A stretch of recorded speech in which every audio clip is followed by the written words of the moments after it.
What's up, Game Boys and Girls? Big T here, back with another video. And yes, it's been a minute since I've been up in it. But, I work a lot. But pretty soon, I'm going to be on here so much, you're going to get tired of me, trust me. So stay tuned for that. But yeah, I just wanted to talk about what else. The only topic that gets any views right now for a lot of Nintendo YouTubers, and that is Switch 2. Because I'm currently on basically we're all just kind of waiting around for Switch 2 news, waiting for around for possible release window and all that good stuff. What's going to happen? And while I'm on Switch 2 watch, as I call it, I still have some games on the current Switch that I need to get to. Some of them kind of embarrass me, so I'm going to talk about that and just lightly talk about the Switch 2 itself. But yeah, so I still have some games I need to get through, and it's been really hard for me, especially to focus on my Switch because I have so many distractions. I have the Switch Pro, also known as the Steam Deck. This is the OLED model. This is actually the limited edition, as you can see, with the orange little control stick things there, and maybe you can see like the kind of orange trimming and whatnot. I also have a case on it, so that's what this is. But yeah, this is the limited edition. This actually is selling for pretty well. Maybe maybe I should sell mine, but yeah, probably not gonna do that. So I've been playing a lot of games that I probably would have been playing on my Switch had it not been for the Steam Deck. Basically taking over what games that I used to play on my Switch more often, which is like the indie games. I still will buy the physical copy for Switch because I like to have my physical copy, as you guys know. But I usually will play that game on Steam Deck. I'll buy it again and play it on my Steam library on Steam Deck. So it's a nice luxury. I can keep my game sealed if I want. And it's just, like I said, nice luxury for a collector like myself. But as far as my Switch goes, which is right here, I got the nice Nixie Joy-Cons there.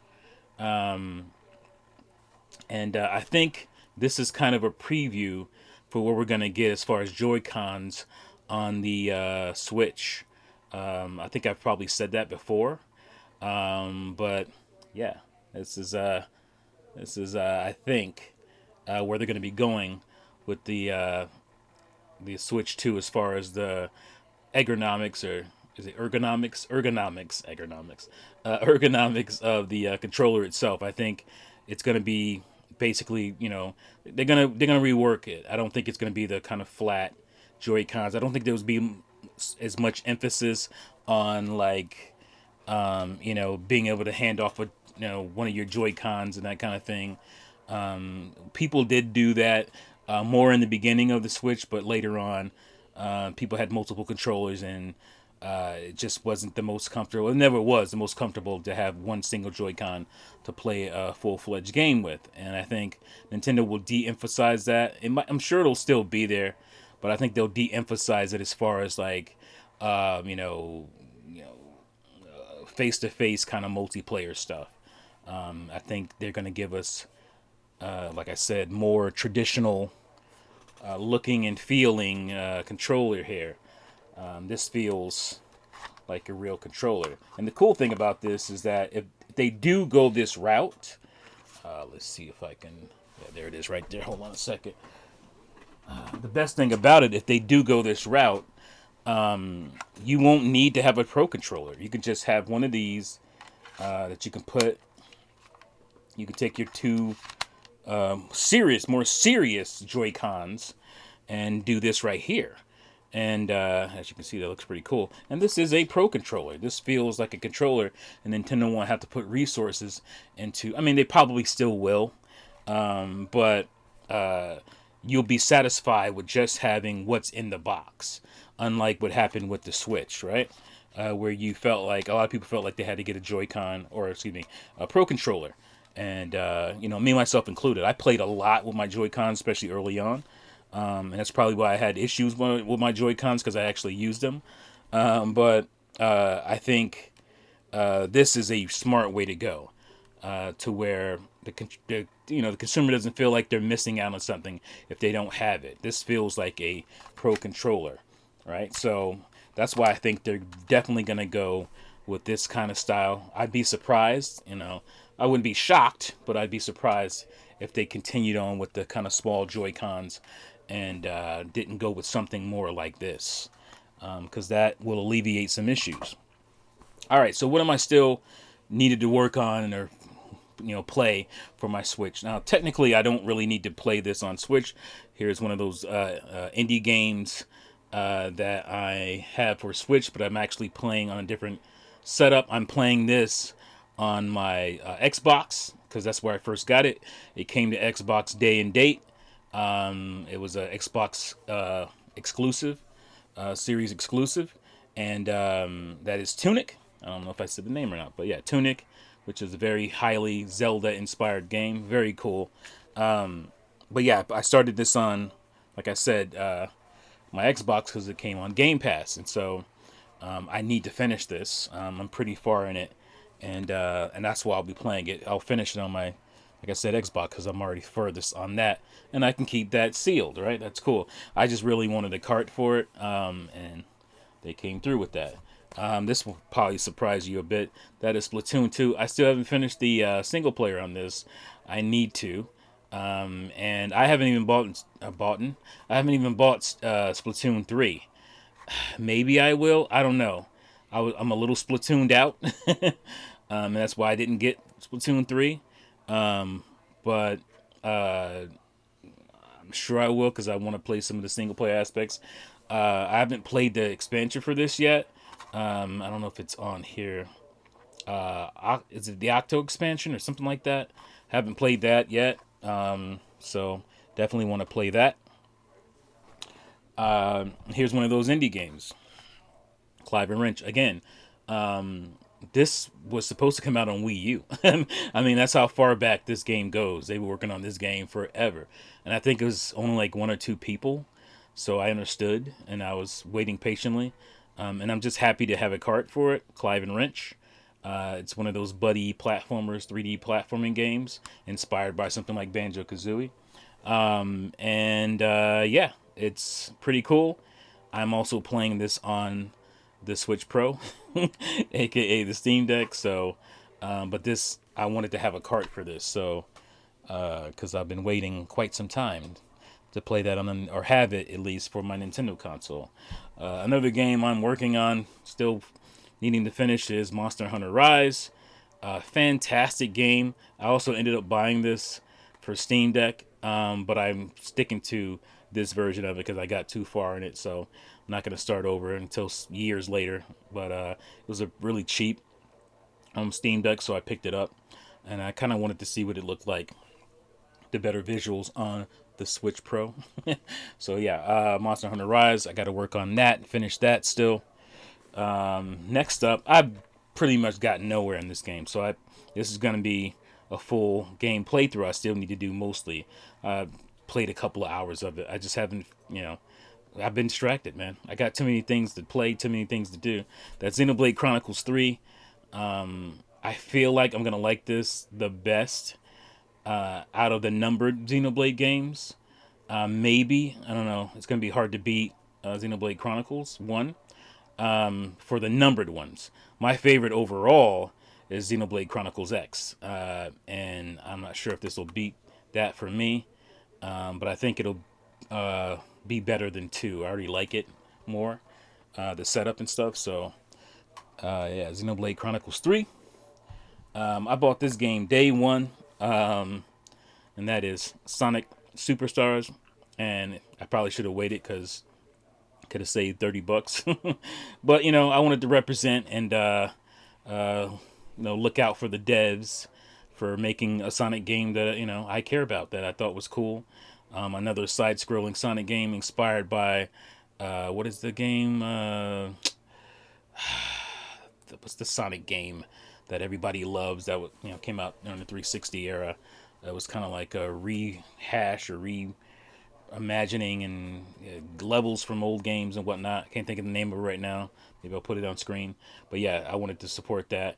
And this came out same time as Mario Oh my God, what is it called? The new 2D side-scrolling Super Mario game. I'm tired, y'all. I'm tired. I work a lot. But yeah, it came out alongside of that, and I was like, oh, it's like the rivalry back again. So that kind of inspired me to buy this game around the same time with Mario and Sonic coming out at the same time. Two side-scrolling Mario and Sonic games. It's pretty cool. This game I'll probably never finish, and that is Yoshi's Crafted World. This game super disappointed me after the brilliance that is Yoshi's. My brain is fried. It's fried. The Yoshi Wii U game, side scrolling. I can't think of that either. I maybe shouldn't have done this video, but yeah, Yoshi's Woolly World. Jeez, this that destroys this game. This game was pretty disappointing. Doesn't have the same feel. Some cool art, the art style and all that. But even that, it looks a little blurry. I don't know what. I guess it's an Unreal Engine thing. I don't know. The game looks a little blurry and it runs slow. So that's a little disappointing. So I don't know if I'll ever finish that one. Along with another Nintendo mascot game, I probably will finish because basically the game will finish itself anyway. I just need to turn it on and let the game go, and that's Kirby's Star Allies. If you know anything about this game, once you get your allies, you get a few of them, they will go destroy everything in sight before you can. All your enemies, they'll run ahead of you. Your allies will and just kill everything on the screen, and the game kind of plays itself. This is. I think there is a way around that. I think you can just not get allies and you can play a regular Kirby game. But even then, it's not very inspired. So, it is what it is. I probably will finish this, but I'm not. Or like I said, I'll let it finish itself. I don't know. Here's another game I need to finish definitely. But it wasn't as good. It's still good. Still very good. And that is Mario plus Rabbids Sparks of Hope. This game isn't for me as good as the original Mario plus Rabbids Kingdom Battle. I like the battle system better in that. This wanted to it seemed like this was trying to reach a wider audience or something. And, by doing that, I think it kind of, took a little something away from the core fans like myself, the fans of the original battle mechanic and whatnot. Still very good, still gorgeous, really cool story and all that stuff, good visuals. But yes, the battle system I don't like as much. I tried, but it's good. It's not great like I feel like the original one was. And this one I just forgot that I hadn't finished it. So I'm almost finished with it. At least my first playthrough, which is kind of embarrassing, and that is Marvel Ultimate Alliance 3. This game, I think, came out in 2018, which was the dry. Did you think I would have finished this? I think this came out 2018. Does it say on the back? I need to get my peepers because I can't see these tiny little letters and words or numbers and whatnot. I don't see a date anywhere, but I want it maybe 2019 at the latest. But I should have beaten this a long time ago. I had a great time with it all the way up to the point where I ended. I'm definitely very close to the end, so I need to go ahead and knock this off the, I was going to say bucket list, but the backlog list, as a motorcycle passes by in the background. This is one of the, I guess it's more recent games that came out. I feel like it wasn't that long ago, but it's probably over a year ago, right? Bayonetta 3. I have not finished Bayonetta 3 yet. Again, this, is not as good to me as Bayonetta 2, so it's not holding me the same. I feel like it wants to do, it's a little overly ambitious, I think. And some of that ambition is just kind of disjointed. But I'm going to finish it for sure. It still has that fantastic, battle system and whatnot, frenetic, crazy, I was about to say Suda 51. Crazy. Who's the company? I'm tired, man. I'm tired. Is their name on here? Platinum Games. Jeez. Has that, Platinum Games. It's a great game. Still, just a little bit disjointed. So gonna finish that. And this game, when I initially when the price they showed the price for it, I was like, nah, I don't think that's worth 60. So I waited on this, and I still haven't even touched it. That's The Raised and the Lost Demon. This is kind of a prequel, I think. To I don't know if it's all Bayonetta games. I think so. I mean, because she's very young in this, so I think it's a prequel to all the games. But this came out. Was it right after, or like the next year, early in the next year, after Bayonetta 3? So January, February, something like that. And the art style I really liked a lot. It has a really cool art style, and I just need to start it. I mean, but I have to get through these other things before I even get to this. But like I said, a lot of those other things are close, or I'm working on them on another console, the Switch Pro. But yeah, I'm still doing that. And I have stuff like DLC, like I told you earlier, the DLC for Splatoon 2 I need to get through. I have the uh, the the single player campaign of that game I need to finish. But I also have something going all the way back to this is definitely 2018, and that is Starlink Battle for Atlas. One of my favorite games on Switch because of the Star Fox element. I don't think if it was for Star Fox, I wouldn't like this game as much. I think I still like it, but I wouldn't love it the way I love it without being able to. I just played as Star Fox the entire game, so I don't know if they ever fixed it, but there was a couple glitches with the game. But I did finish it. I finished the game, the core game. But there is some DLC stuff. There's some stuff of a new planet where there's like Grand Prix. There's like racing, basically Star Fox racing. I don't know if this was where the rumor came from. Maybe somebody saw this stuff, the racing stuff. People you race as as the R wing, as Fox on this planet. I don't know if they saw this DLC and thought, "Oh, that's a Star Fox racing game." I think that was kind of a theory before, but there's some pretty cool DLC, and it was all free because the game just didn't do well, and they just said, "Here, take this." They gave a bunch of stuff away free, and this game is a lot of fun, especially if you play a Star Fox and you're a Star Fox fan. So I want to finish that. And the last game I'm going to show here is actually not the game I need to finish. It's the sequel to this, which is I still only have digitally. I'm going to get physically at some point, but I had the voucher. So I got this and Pikmin. Was it Pikmin 3? Or Pikmin 3. Pikmin 4. So I got those both for $50 digitally with the voucher program because I was not going to pay 70 for Tears of the Kingdom. Didn't make sense to me. And now it is down to a price where it makes sense. I think it's around 45 brand new, between 45 and 50 brand new. So I'll go ahead and double dip. And yes, it'll be like, oh, well, you gave them $100. But for me, it's a different aspect as a collector. I just didn't feel like initially. It's not it was the principle of the matter, basically. It's not that, I'm like, oh, well, I'm giving them $100 now instead of 70. I just didn't think I should be paying $70 for Tears of the Kingdom.